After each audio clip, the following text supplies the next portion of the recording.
గణపతి బప్పా మోర్య. మన బొజ్జ గణపయ్య కోసం బెల్లం తాలికలు చేసేసుకుందామా?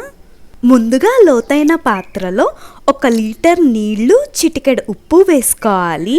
నీళ్లు సలసలా మరుగుతున్నప్పుడు 1/2 కేజీ బియ్యపిండి వేసుకొని 5 నిమిషాల పాటు ఉక్కించుకోవాలి. 5 నిమిషాలకి పిండి బాగా ఉడికి దగ్గరకు అవుతుందండి.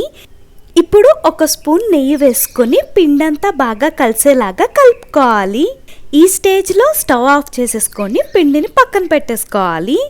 ఇలా ఉక్కించుకున్న పిండి చల్లారి కాస్త గోరువెచ్చగా అయిన తర్వాత చేతికి కొంచెం నెయ్యి రాసుకొని ఇక్కడ చూపించిన విధంగా తాలికల్లాగా చేసుకోవాలండి.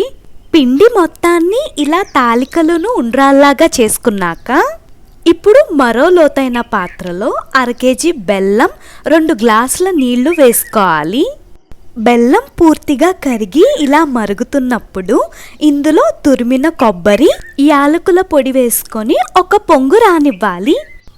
ఇప్పుడు ముందుగా చేసుకున్న తాలికలు, ఉండ్రాలు వేసుకొని సన్నని సెగ పైన 10 నిమిషాల పాటు ఉడికించుకుంటే ఈ బెల్లం పాకం మొత్తం తాలికలకి పడుతుందండి.